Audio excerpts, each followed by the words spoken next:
Saúde, igreja de Deus, com a paz do Senhor Jesus, amém? Quem está feliz com Jesus? Quem pode dar uma salva de palmas bem alegre para Jesus? Graças a Deus. Que bênção, meus irmãos.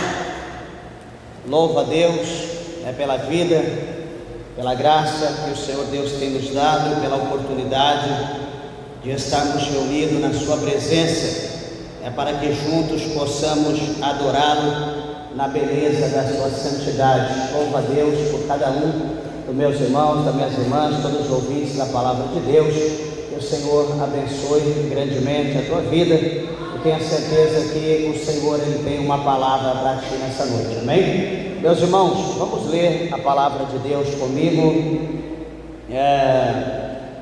no segundo livro de Reis, capítulo de número 5. Segundo livro de Reis, capítulo de número 5. Glória a Deus. Grande é o Senhor. Veja se porventura alguém ao seu lado sem a Bíblia, aproxime-se para que juntos nós possamos ler a palavra de Deus. Graças a Deus. Segundo Reis, capítulo de número 5. Glória a Jesus. Eu quero ler com a igreja a partir do versículo de número 1, para a glória de Deus. Capítulo de número 5, versículo de número 1 a seguir, diz assim: E Naamã, chefe do exército do rei da Síria, era um grande homem diante do seu senhor e de muito respeito, porque por ele o Senhor dera livramentos aos sírios, e era este varão um homem valoroso, porém leproso. E saíram tropas da Síria e da terra de Israel, levaram presa uma menina que ficou ao serviço da mulher de Naamã. E disse esta a sua senhora: Tomara que o meu senhor estivesse diante do profeta que está em Samaria, ele o restauraria da sua lepra. Então entrou Naamã e o notificou a seu senhor, dizendo: Assim e assim falou a menina que é da terra de Israel. Então disse o rei da Síria: Vai, anda, e enviarei uma carta ao rei de Israel. E foi e tomou na sua mão 10 talentos de prata e 6.000 ciclos de ouro e 10 mudas de vestes, e levou a carta ao rei de Israel, dizendo: Logo em chegando a ti esta carta, saibas que eu te enviei Naamã, meu servo, para que o restaures da sua lepra. E sucedeu que, lendo o rei de Israel a carta, rasgou as suas vestes e disse: Sou eu Deus para matar e para vivificar, para que este me envie a mim para restaurar ao homem da sua lepra? Pelo que deveras notar e peço-vos e vede que busca ocasião contra mim. Sucedeu, porém, que, ouvindo Eliseu, homem de Deus, que o rei de Israel rasgara as suas vestes, mandou dizer ao rei: Por que rasgaste as tuas vestes? Deixai ouvir a mim, e saberá que há profeta em Israel. Amém? Podeis assentar, meus irmãos. Desocupe a tua mão e dê uma salva de palmas para Jesus. Graças a Deus.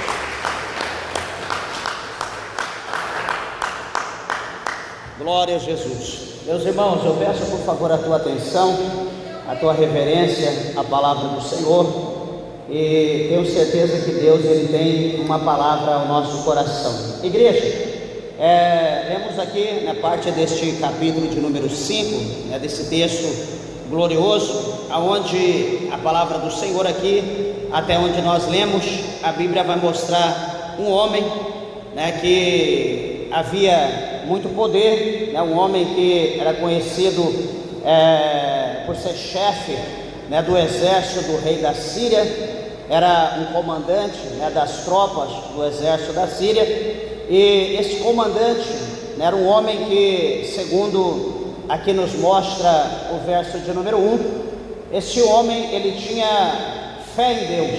Esse homem, ele cria em Deus, mesmo sendo sírio. Esse homem, ele acreditava no Deus de Israel. Provavelmente, ele havia ouvido já muitos milagres que havia sido feito pelo Deus de Israel ao povo de Israel.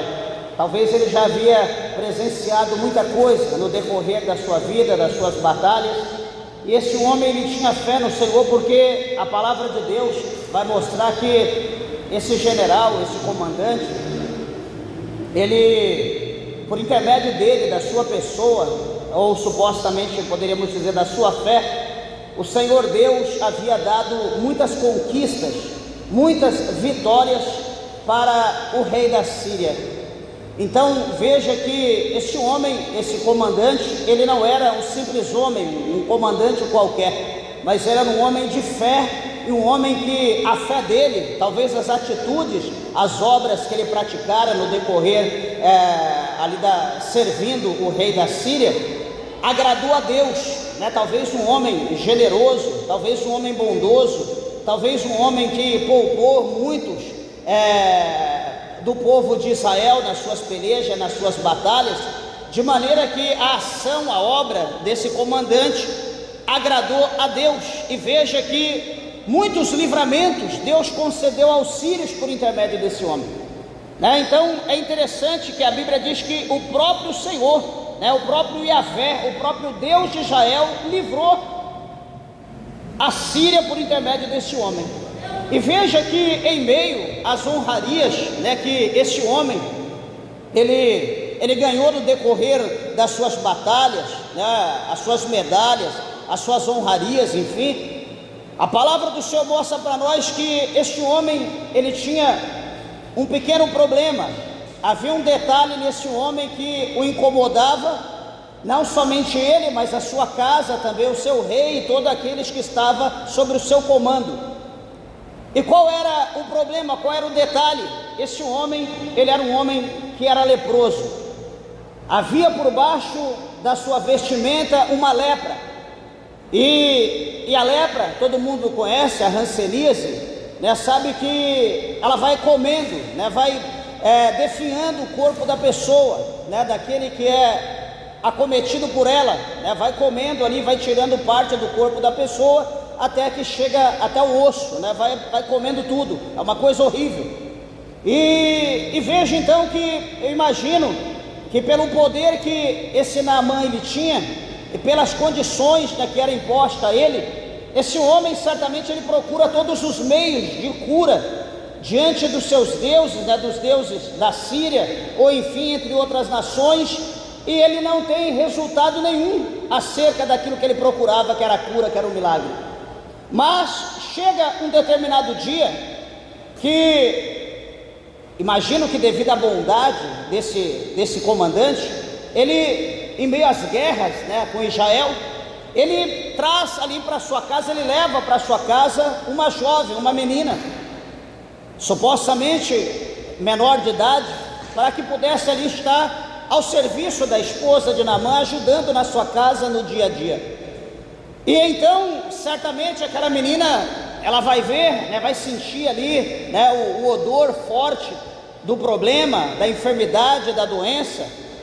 E talvez ela já havia havido presenciado situações semelhantes em Israel, e havia havido cura, milagres, era do conhecimento dela entre todos Israel, que o Deus de Israel poderia operar milagres. E ela então, quando ela sabe, ou quando ela vê aquela situação, aquela jovem, ela vai ser despertada por Deus, o Espírito de Deus vai despertar ela, para ela comentar com a mulher de Naamã acerca do Deus de Israel, que se Naamã estivesse em Israel, certamente o Deus de Israel poderia curá-lo, iria limpar ele daquela lepra. E aquela mulher ouviu, a Bíblia não mostra que ela refuta, que tem ali algum diálogo, mas ela ouve. E então, numa ocasião, num momento a sós, ela expõe ao seu marido, o comandante, o capitão, o que a menina havia dito, e automaticamente ele vai ao rei, aqui no caso é o rei Jorão, né, que reinava na Síria, e o rei ouve aquilo e imediatamente ele vai fazer uma carta, ele vai escrever uma carta para o rei, né, que está em Israel, aliás, perdão, inverti aqui, né, aqui na Síria é o rei Ben-Hadad, né, filho de Hadad, e em Israel quem está reinando é o rei Jorão. E ele faz uma carta destinada a ele e diz para Naamã: prepara-te, pega a tua comitiva então e viaja para Israel, porque certamente o rei irá operar um milagre na tua vida. Veja, amados e queridos irmãos, que muitas pessoas, já vi pregação, pessoas falando acerca da situação de Naamã, acerca da lepra de Naamã, só que nós precisamos entender uma coisa, que Naamã, ele não era israelita, ele não era judeu, Naamã, ele era sírio, Naamã, ele era de outra nação, era de outro país, Naamã, ele não vivia a lei de Israel, porque se ele estivesse vivendo a lei de Israel, presta bem atenção, jamais ele estaria ocupando a posição dele como comandante do exército, jamais. Se ele fosse judeu, se ele estivesse em Israel, certamente ele teria se despojado de todas as suas vestes, todas as suas honrarias, e estaria num lugar distante da cidade, no leprosário, num lugar longe, onde ele iria passar o resto da sua vida até a morte, e depois então sepultado. Jamais ele ocuparia a posição dele como comandante, sendo um homem leproso.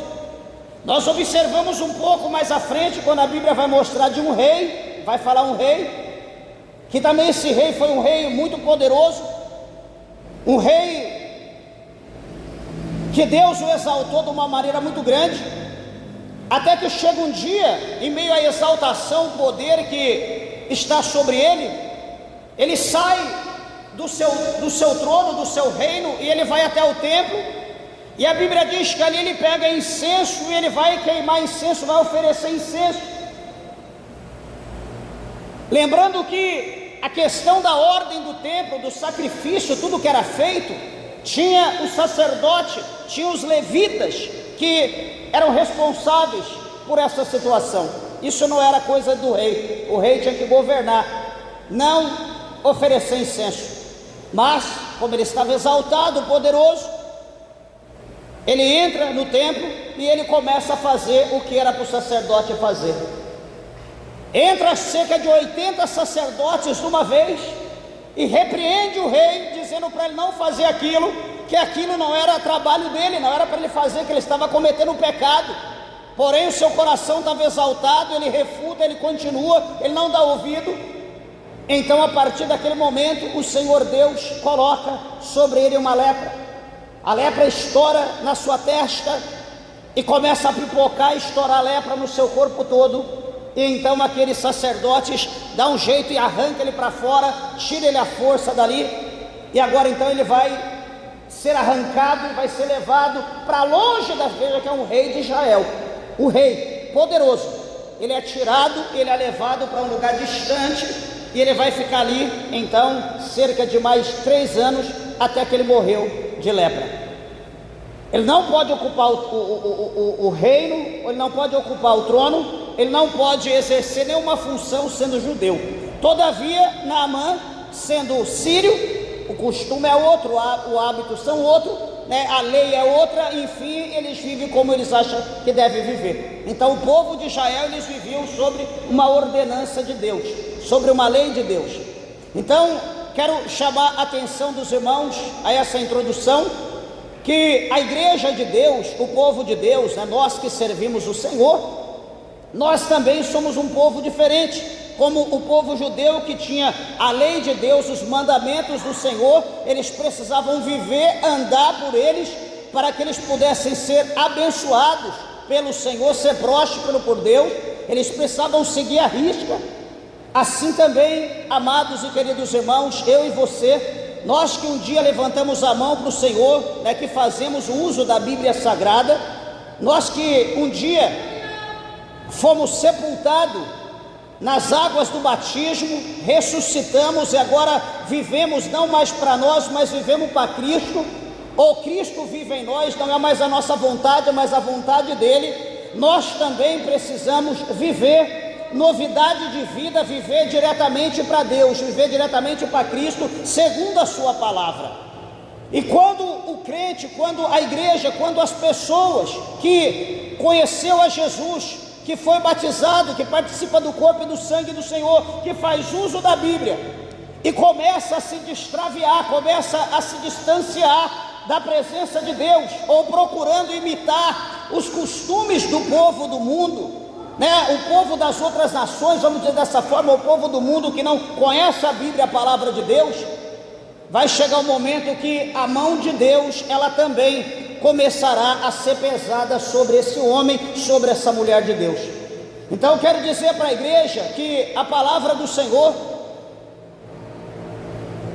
a palavra de Deus mostra para nós que Deus, ele sendo uma pessoa, o Espírito Santo sendo uma pessoa, ou melhor, conhecendo a Trindade, a primeira pessoa o Deus Pai, a segunda pessoa o Deus Filho, a terceira pessoa o Deus Espírito Santo, a Bíblia diz que eles têm ciúme. Deus tem ciúme, como o marido tem ciúme da esposa que ama, como a esposa tem ciúme do esposo que ama, assim também o Espírito Santo de Deus, os céus também têm ciúmes de nós. No último culto agora, domingo, nós estávamos aqui falando, ministrando uma palavra. Presta bem atenção que eu vou dizer, vou usar aqui o exemplo de novo. Eu dizia à igreja, dizia aos irmãos, por que todo mundo teme um leão? Você já viu um leão? Não é um gatinho, aquele bichaninho, não, eu estou falando um leão, o rei da selva. Por que todo mundo teme? Se passa um caminhão aqui com uma jaula e o leão em cima, ninguém vai chegar perto, vê a pata dele desse tamanho, os dentes desse tamanho, quase 20 centímetros. Ninguém vai chegar perto, que leãozinho lindo, vai ficar de longe, talvez de dentro, olhando para fora. Se brincar, nem chega perto. Nem ali do portão, ou enfim, vai olhar para ele. Ninguém vai fazer uma excursão para uma savana, lá para a África, e descer lá sem nada na mão, de corpo limpo, aberto. Vou passear por aqui, eu não tenho medo de nada, sabendo que está cheio de leões soltos, que devora tudo e todos. Por que todo mundo tem medo do leão? Por que todo mundo tem medo de um Rottweiler? Por que todo mundo tem medo de um pitbull? Nem chega perto, sendo animais pequenos. Por quê? Porque todos nós sabemos que eles são maus, que eles são devoradores, que eles comem, eles não têm misericórdia. Estou falando de um leão, por exemplo. Então nós tememos um leão porque nós conhecemos a sua história. Nós sabemos que ele não tem misericórdia e que ninguém fica em pé diante dele, ele devora, estraçalha. Aí então a pergunta que eu fiz domingo e faço hoje: e por que nós não tememos a Deus? Por que nós tememos um leão e por que nós não tememos a Deus? Nós tememos o leão porque nós conhecemos, nós sabemos que ele mata. E por que nós não tememos a Deus? Porque nós não conhecemos a Deus. Porque se nós conhecêssemos a Deus, segundo a sua palavra, nós andaríamos no caminho do Senhor como Deus manda. Você não andaria segundo o meu ensinamento, você não andaria segundo um regulamento interno do ministério, ou como muitos dizem, uma doutrina da igreja, uma doutrina de pastor. Você não andaria, você não absorveria esses ensinamentos. Você simplesmente olharia para a palavra de Deus, abriria a Bíblia e diz: não, Deus está falando assim, eu vou fazer assim. Deus está mandando assim, eu vou fazer dessa maneira. Você obedeceria a Deus, nós obedeceríamos a Deus. Mas como nós não conhecemos a Deus só pelo que está escrito, então a gente ignora. Nós brincamos com Deus como brinca com um ursinho de pelúcia.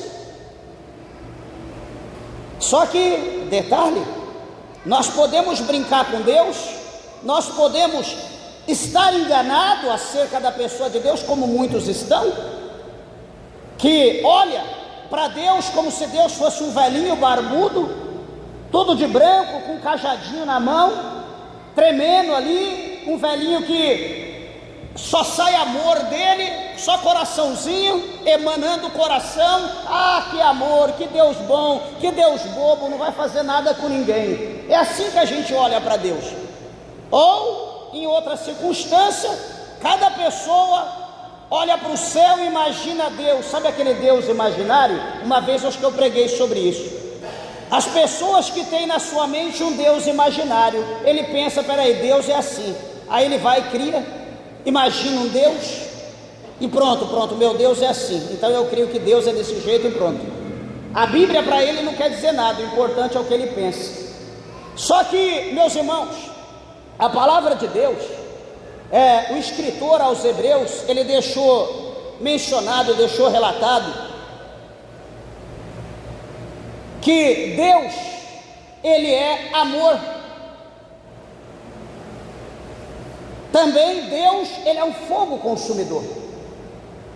Eu digo, pela minha pessoa, pelo pouco que eu conheço a palavra de Deus, eu prefiro olhar para a Bíblia, eu prefiro olhar para o céu e imaginar Deus, não como amor, eu prefiro imaginar Deus como fogo consumidor. Por quê? Porque um fogo consumidor a gente não brinca, um fogo consumidor a gente não chega perto. Por quê? Porque ele vai consumir, ele vai destruir, ele vai acabar.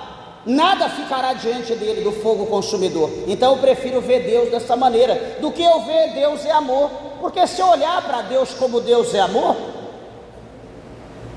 eu vou pensar, peraí, a Bíblia diz que o amor suporta tudo. Então, o amor suportando tudo, Deus ele vai entender, ele sabe que eu estou errado, Deus sabe que eu estou pecando, mas ele me ama, né? Ele vai me suportar, ele vai me engolir do jeito que eu sou. Ah, eu estou ignorando a palavra dele, eu estou vivendo como costume do mundo, mas é porque eu estou aqui na terra ainda. O dia que eu for para o céu eu vou viver como os anjos. E assim nós estamos nesse maranhado, estamos aí nessa feijoada, nessa mistura,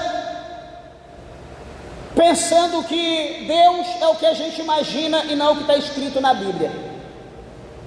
Só que detalhe, meus irmãos, a Bíblia diz para nós que esse mundo, ele já está no maligno. O mundo, ele já está condenado. O mundo já está condenado. Para o mundo não tem mais jeito. Só que para mim e para você, ainda há esperança.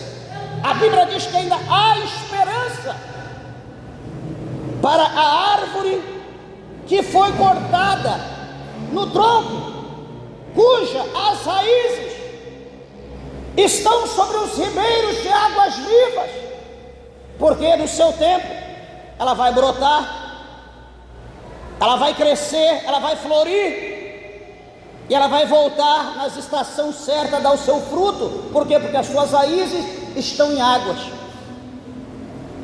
Então há uma esperança ainda para o povo de Deus.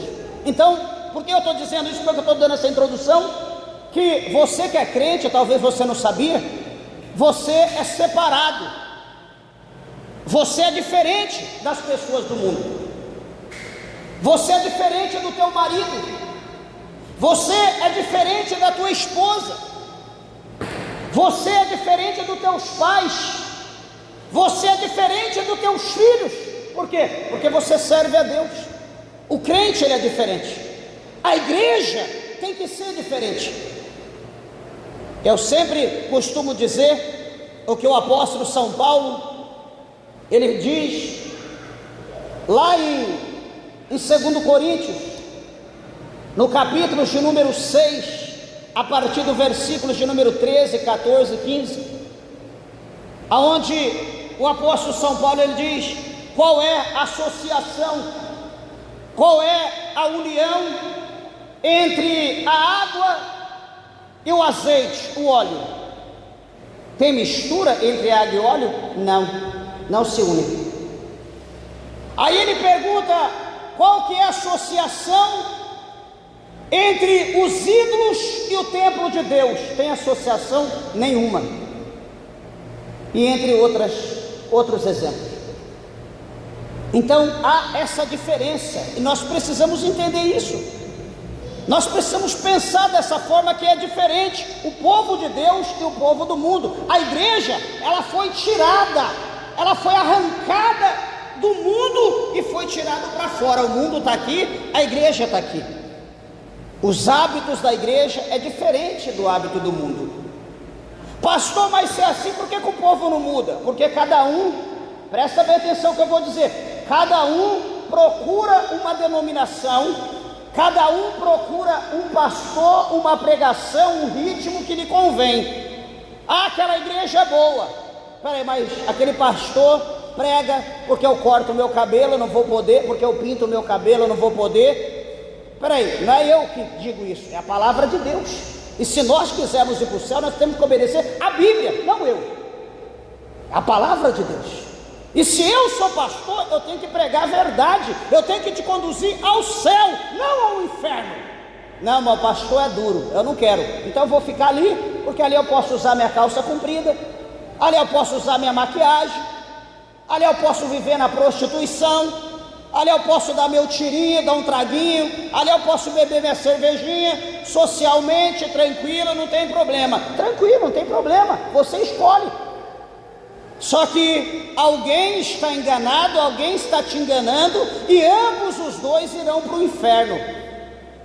Porque a Bíblia diz que todos aqueles que se aproximam de Deus aparta da iniquidade, porque o Senhor é santo, e quem se achega a Deus tem que santificar. Então, por que eu estou dando essa introdução, meus irmãos? Que o hábito da Síria é diferente do hábito do povo de Israel. E Naamã, ele não tinha esse conhecimento. Naamã não conhecia isso como muito. Talvez aqui ainda não conhecia isso, você está ouvindo a primeira vez. Mas ser crente é ser diferente. Ser crente é ser diferente. Se você é crente e nada mudou na tua vida, você precisa se converter. As coisas têm que mudar na tua vida.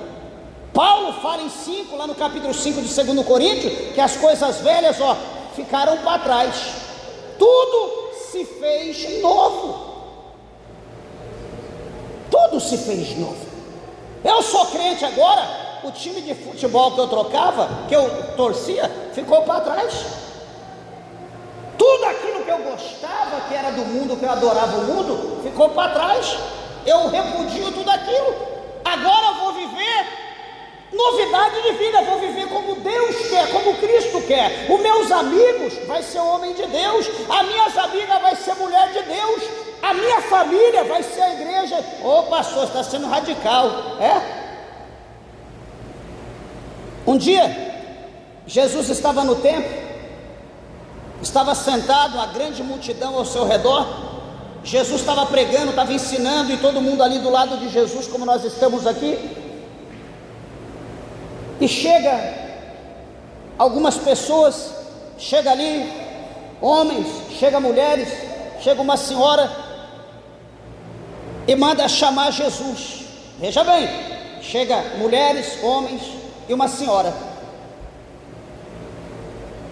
e diz lá para os que estão, para os obreiros, supostamente: olha, chama Jesus para mim. Peraí, mas quem são vocês que quer falar com Jesus? Ah, eu sou a mãe, esses são os irmãos, e essas são as irmãs de Jesus. Ah, nós somos a família de Jesus, chama aí lá para nós. Beleza. Aí vai lá, passa daqui, chega lá em Jesus, fala: Jesus, a tua família está ali, a tua mãe, teus irmãos, irmã está te chamando. O que Jesus fez? Ô meu povo, desculpa, puxa vida, eu tenho que sair, tem uma reunião de família, estou indo para um almoço, para um jantar, para um evento, né? Desculpa, fiquem aí, ou alguém assume aqui o controle, eu vou sair com a minha família. Jesus falou dessa maneira. O que Jesus falou? Jesus falou: quem está me chamando? Sua mãe, seus irmãos, suas irmãs. Jesus olhou e disse: olha, minha mãe, meus irmãos e minhas irmãs são todos aqueles que ouvem a palavra de Deus e as praticam. Esses são minha mãe, meus irmãos e minhas irmãs. Então, peraí, a minha família não quer nada com Deus, eu vou deixar Deus para estar agarrado com a minha família que não quer nada com Deus? Provavelmente amanhã, no momento de fraqueza, minha família vai me tirar da presença de Deus. Não eu trarei elas para a presença de Deus, mas elas me tirarão da presença de Deus. Nós precisamos entender isso, que Deus está em primeiro lugar. Muitos colocam a família em primeiro lugar. Primeiro lugar é Deus. Deus tem que ser em primeiro lugar na vida do homem e da mulher de Deus. Depois as demais coisas. Toda a vida, lá em São Paulo, eu e minha esposa, nós dirigimos igreja. Tinha evento, casamento de família, aniversário, Natal, Ano Novo, enfim. E sempre a gente era convidado. Eu disse, não, a gente vai, só que primeiro nós vamos fazer o culto. A gente tem ceia, tem culto, tem campanha. Quando acabar, a gente passa isso. Se tiver ainda o evento, a gente participa, senão vocês nos perdoem. Toda a vida desse jeito, toda a vida foi assim. Então, primeiro lugar na minha vida, na vida da minha esposa, na vida de quem é crente, tem que ser primeiro Deus. Pastor, está sendo radical. Não, nós estamos procurando cumprir a palavra de Deus, procurando fazer a vontade de Deus. Tem gente que troca Deus até por causa de um cachorro que está, sei lá, latindo diferente. Não, hoje eu não vou na igreja porque o cachorro está latindo diferente. Então o general Sírio, presta bem atenção, ele vai aprender. Ele não tem conhecimento do Deus de Israel, mas ele vai aprender como que é as coisas do Deus de Israel. Você ainda que não tem conhecimento de Deus, você precisa aprender. Porque quantos de nós que questiona aquilo que a gente não sabe? Quando a gente questiona ou quer se intrometer em algo que a gente não sabe, é crime. Isso é crime. Então, para a gente dialogar, comentar sobre alguma coisa, a gente precisa ter conhecimento. Por isso que o crente, todo crente tem que ser teólogo. Ou seja, ele tem que estudar, tem que ter conhecimento de alguma coisa. Porque de tudo, o crente, ele tem que saber um pouco. Ele tem que ter um conhecimento de alguma coisa. Porque se ele não tiver conhecimento de alguma coisa, ele ficará perdido. E Naamã, ele vai conhecer, ele vai ter conhecimento. Ele prepara, primeiramente, ele vai agir, de bom senso. Ele vai preparar a carruagem, muitos carros ali de coisas importantes da Síria, de Damasco. Vai pegar vestes de seda, vai pegar frutas, pegar riquezas em prata, enfim, muitíssimas coisas valiosas, e vai fazer aquela comitiva, e vai então peregrinar até chegar em Israel. Detalhe, a menina disse para a mulher que se o meu Senhor conhecesse o profeta que há em Samaria, ou em Samaria, certamente ele seria curado. Aonde Naamã o sírio foi? Naamã o sírio foi lá na porta do rei Jorão bater palma. Ei, rei, nós estamos aqui em minha comitiva. O rei Ben-Hadad mandou uma carta, por favor. Então Jorão recebe aquela carta, ele lê aquela carta, e a carta diz: olha, em recebendo o meu servo, o meu comandante, Naamã, o sírio,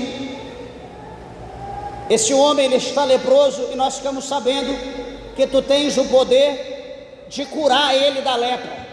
Então, recebendo a carta, e ele estando diante de ti, execute o milagre e cumpra-se. Quando Jorão viu aquilo, ele se desespera. A Bíblia vai mostrar que ele rasga as suas vestes. Ele olha para aquilo, ele acha que aquilo é uma ofensa, de maneira que ele vai ver que Ben-Hadad está procurando um meio, uma forma de guerra, de discórdia, de contenda contra ele, O reino estava em paz, mas Ben-Hadad estava procurando um meio de guerra. Por quê? Porque ele não conhecia, ele não tinha noção como que funcionavam as coisas. E o rei agora se desespera. Peraí, a propósito, estou eu no lugar de Deus para dar vida a alguém e tirar a vida? Estou eu no lugar de Deus para curar, para pôr enfermidade? E ele começa agora a questionar, ele se desespera. Meus irmãos, veja que situação tremenda que chama a nossa atenção. Eu já vi pessoas dessa maneira. Olha, quando, por exemplo, alguém recebe na sua casa, presta bem atenção, alguém recebe na sua casa uma pessoa, e a pessoa chega na tua casa, começa a conversar e diz: eu vim aqui para você orar por mim. Aí você: para mim? Aí você: tá bom, você é crente? Aí você vai lá, põe a mão sobre a pessoa e vai orar. É aquela oração simples. Tá bom, eu vou orar, não sei como que é, não tenho esse dom, mas eu vou orar. Aí você põe a mão, ora em nome de Jesus, mal, sai da vida dele, em nome de Jesus, faz a oração simples, mas no nome de Jesus. Daqui a pouco aquela pessoa cai no chão, endemoniada, gritando: vou matar, vou destruir, aquela voz horrível. O que vai acontecer com aquele crente? Aquele crente vai se desesperar. Se for mulher, vai arrancar o cabelo; se for homem, vai ficar igual o meu, vai jogar copo para um lado, para o outro, procurar o celular, gritar: chama alguém, e não sei o que, vai pedir para chamar a mulher de Deus, o homem de Deus, alguém com autoridade, e não sei o que, vai expulsar aquele cão. A pessoa vai ficar louca. Por quê? Porque é uma experiência, é uma situação que aquela pessoa nunca passou, e ela não tem conhecimento, ela não tem experiência de lidar com aquela situação. Ela não sabe o que fazer naquela situação, está dentro da casa dela. Uma ocasião, uma quinta-feira, né, lá em São Paulo é culto de doutrina na sede, e nós dirigimos igreja, e dia de quinta não tinha culto em lugar nenhum, todo mundo ia para a nossa sede, dirigente de igreja, enfim. E aí eu e minha esposa íamos na quinta-feira para participar, e foi uma jovem com a gente, e nós levamos ela, participou do culto, enfim, acabou. Na volta, era umas 11 horas, deixamos na casa dela, fomos para a nossa casa. Aí agiliza as coisas, enfim, coloquei meu pijama, estava arrumando para a gente dormir, estava orando, de repente toca o celular. Aí eu vou atender, a menina gritando, chorando. Eu falei: o que foi? Pastor, tem um demônio aqui dentro da minha casa, a porta está abrindo, as coisas estão caindo sozinha, não sei o que, e aquele desespero. Eu falei: não, peraí, a gente já vai para aí. Era meia-noite e pouco, fomos para lá, para a casa dela. Me arrumei, peguei minha esposa, vamos lá, pegamos o carro, fui para a casa da menina. Quando chega lá, está ela e o pai por lá de fora, chorando, desesperado, as coisas lá dentro, daquele jeito, aquela bagunça, só os dois. Eu peguei e falei: mas o que foi? Não, tem alguma coisa estranha, tem fantasma, tem monstro aqui dentro, que não sei o que. Vamos ver, a gente entra, vamos entrar para ver o que acontece. Eu falei: peraí, a gente vai orar por você agora, pode ficar aqui que a gente vai orar. Aí o rapaz, o pai dobrou o joelho e nós fomos orar, colocar a mão na cabeça. Quando colocou a mão na cabeça, o cão se manifestou na vida dele, a menina correu. Falei: meu Deus, e agora? Meia-noite e pouco, né? Todo mundo dormindo, não tem ninguém. Falei: é com nós mesmo, vamos resolver esse negócio agora, em nome de Jesus. Eu ali agarrado, agarrei ele, minha esposa do lado ajudando. Falei: cuidado para, né, não chutar, o homem era forte. E vamos lá, vamos expulsar cão. Sai cão, vem cão, sai cão, vem cão, cada um com uma voz diferente, como até quase 3 horas da manhã, expulsando o demônio, expulsando, até que saiu tudo, e o homem foi liberto. A casa do homem foi liberta, e Deus fez a obra. Então quer dizer, e se a gente não tem essa experiência, a gente não sabe lutar com a situação, como que ia ficar? Aí ia entrar em decadência ou em descrédito o homem de Deus, a mulher de Deus, e Deus também. Que Deus, cadê o poder de Deus, que não teve condição de expulsar um demônio, o demônio sendo mais forte do que Deus? Então nós temos que ter essa experiência. Jorão, ele não tinha essa experiência, ele não conhecia o Deus de Israel. E veja que você é crente, você é mulher de Deus, é homem de Deus. Nós temos que estar preparado. Está preparado? Sempre alguém me para na rua, na calçada: pastor, pode orar por mim? Eu oro na calçada, onde for. Estou dentro do mercado: pastor, pai, o senhor pode fazer oração para eu falar agora?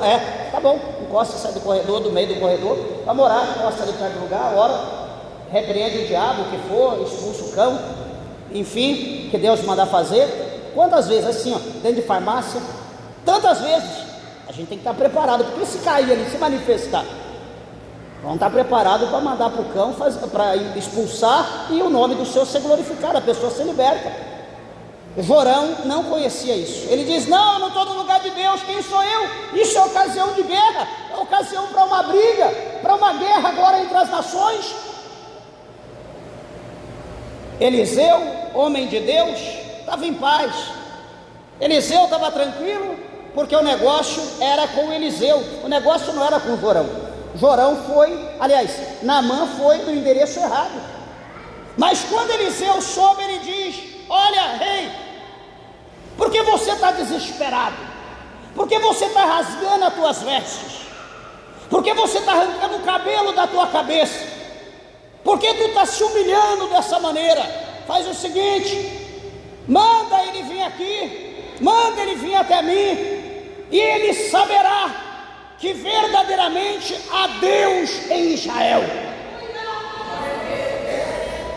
Quem é de Deus, quem tem o Espírito de Deus, não foge de luta, não foge de batalha, não foge de problema. Ocasião, a gente via vindo de Goianésia, ele estava com o trabalho lá em Goianésia algum tempo atrás, e chega numa curva ali depois de Barro Alto, a curva bem, bem inclinada mesmo, e o céu bem azul, cheio de estrela, e a gente vê 3 pessoas bem naquela curva, num lugarzinho ali, só tinha uma casinha de barro, uma hortinha, e de repente aquela briga, aquela confusão, aquela gritaria, aquela hora da madrugada. Eu falei: meu Deus, o que é isso? Passei com o carro, tá passando rápido, aí eu vi aquela situação, aí senti no coração de parar. Falei: não, alguma coisa está acontecendo. Aí tinha ido 1 quilômetro para frente, voltei de ré, estava eu, minha esposa, um obreiro, e voltei de ré, voltei rápido demais, parei ali perto, desci. O que está acontecendo? Não sei o que, vai daqui, vai dali. Falei: quer que a gente ora por você? Quero. Tá bom. Pôs a mão na cabeça, foi orar, pá, o cão caiu no chão, bem na beira da rodovia. E aquele negócio: eu vou matar eles, que não sei o que. Falei: você não vai matar coisa nenhuma, em nome de Jesus. Dobrei o joelho no chão, vamos expulsar demônio. O carro passava para lá, passava para cá, bem na beira da rodovia, e nós orando, repreendendo o cão, repreendendo, expulsando, e enfim, a pessoa foi liberta. O Senhor libertou todos eles, fizemos um apelo, né? O 2 quis aceitar, 1 não quis, e enfim, falei: vai embora agora para tua casa. E foram para Barro Alto, caminhando pela beira do caminho, em paz, tranquilo, sem contenda, né? Seguiram a trajetória, mas o cão queria destruir. Quer dizer, e se a gente ignora aquilo, poderia ter ali uma situação de morte, alguma coisa poderia ter acontecido. E eu digo sempre para os irmãos, né, que a força e o poder não está com o presidente, não está com o judiciário, não está com as forças armadas. A força e o poder contra a potestade, contra o inferno, está com nós, está comigo, está com você, está com a igreja de Deus. Jesus deu esse poder para nós. Se nós reter, se nós tiver medo, meus irmãos, o povo que está oprimido está condenado à morte, porque quem vai poder fazer alguma coisa? Se você, por exemplo, vai num hospital psiquiátrico, está ali 60% pelo menos daquele povo que está ali amarrado, com camisa de força, com corrente, está endemoniado, está com legião de demônio. Nem todo mundo ali está doente, mas cadê o homem, a mulher de Deus com poder, com autoridade para fazer uma visita e falar: não, eu vou orar em nome de Jesus, Jesus vai libertar? Cadê o povo? Todo mundo tem medo, ninguém quer saber mais de manifestar o poder de Deus por intermédio da fé na sua vida. Ninguém quer fazer mais esse trabalho, e por causa disso o povo está perecendo, está sendo escravizado. Deus está precisando levantar homens como Eliseu. Deus está precisando levantar homens poderosos, para que o inferno não venha prevalecer, não venha se levantar como tem se levantado nesses últimos dias. Eliseu estava em paz, ficou em paz. Naamã, então, ele ouve o comunicado e ele desce, vai até a casa de Eliseu.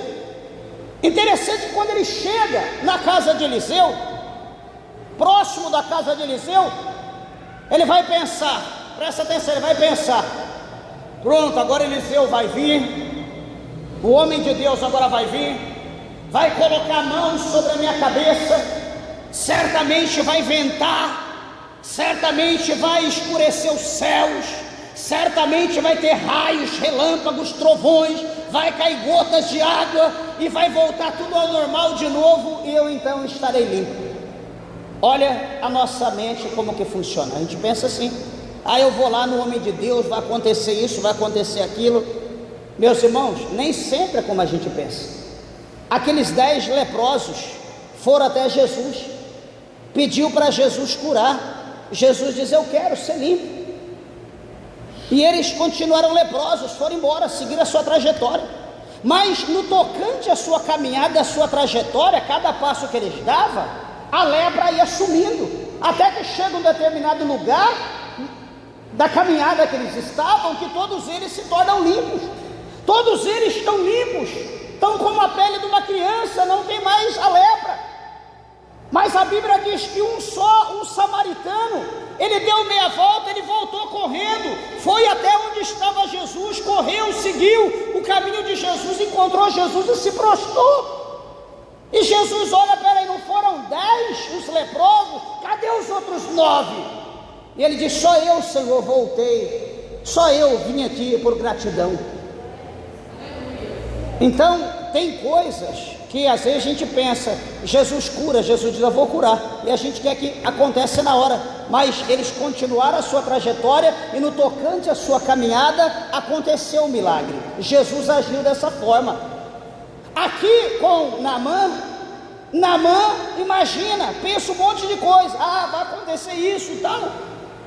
Só que ele se decepciona, porque ele não conhece Eliseu. Eliseu não aparece.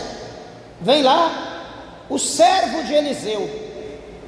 O servo de Eliseu vem e diz: olha, o meu senhor Eliseu mandou dizer para ti, para que o senhor vá até ali, o Rio Jordão. Procure lá o Rio Jordão, vá lá. E chegando no Rio Jordão, o senhor mergulhe 7 vezes, dá 7 mergulhos, e o Senhor será curado da sua lepra. E essas são as ordens do meu Senhor. Passai bem. E voltou para o seu Senhor. Observa que é uma questão de fé as coisas de Deus. Naamã, ele ficou furioso. Ele vai manifestar o que está no seu coração. Não, eu pensei que ia ser assim, assado, cozido. Vamos embora. Não há rios lá em Damasco, não há Farpar, não há Havanas, não há outros rios de águas límpidas para que eu possa mergulhar. Eu não vou mergulhar no Rio Jordão, nessa água barrenta, essa água suja. Meus irmãos, quantas das vezes nós queremos as coisas da maneira que é conveniente para nós? Deus diz é assim, a gente diz não, é dessa maneira. Deus diz é ali, e a gente diz não, é aqui, porque aqui é melhor para mim. Só que quem está precisando de Deus é nós, não é Deus que está precisando de nós. E se nós quisermos que as promessas de Deus aconteçam na nossa vida, tem que ser como Deus quer, não é como nós queremos. É como Deus quer. Não, mas ali porque é perto da minha casa é melhor. Não, ali porque eu conheço todo mundo. Não, ali porque é onde Deus mandou. Não é onde você quer. Aonde você quer está fora de cogitação com Deus. Deus nem ouve, Deus ignora. Não, mas então tá bom, continua então a tua vida. Mas esquece a promessa. Esquece a mão de Deus. Esquece a obra de Deus. O feito de Deus na tua vida. Alguém se levanta e diz: meu pai, se o profeta houvesse dito alguma coisa mais honrosa, alguma coisa maior, como matar, sei lá, um leão, como escalar um monte, como, sei lá, matar um dragão por aí, será que o senhor não iria fazer uma coisa dessa? O senhor está aqui mesmo, vai lá, mergulha, quem sabe, vai que de repente acontece. Ele pensa, tá bom, vamos lá então. Está vendo o conselho, como que o conselho vale? 2 conselhos. O primeiro da menina que instruiu, né, que falou do homem de Deus em Israel, e agora um soldado chama ele de pai, né, pela sua autoridade, pelo seu poder, se humilha diante dele. E ele obedece, ele dá ouvido. Então muitas das vezes, como Provérbios diz, que na reunião, de conselheiro, na multidão de conselheiro, há sabedoria. Então nós precisamos entender isso. E ele deu ouvido então. E o que ele fez? Foi para o Rio Jordão. Chega lá, ele dá o primeiro mergulho, continua do mesmo jeito, sente-se humilhado, dá o segundo, dá o terceiro, dá o quarto, nada. E cada vez, imagine eu, que ele vai ficando mais irado, cada vez ele vai ficando mais nervoso, porque não vê nada acontecendo. Só que detalhe, meus irmãos, presta atenção, o Senhor diz que não é no primeiro, nem no segundo, nem no quinto, é no sétimo. Ele falou que após o sétimo ele seria curado. Falta o que em nós? Falta em nós fé, acreditar e ter paciência, para a gente ver o agir de Deus e ter perseverança.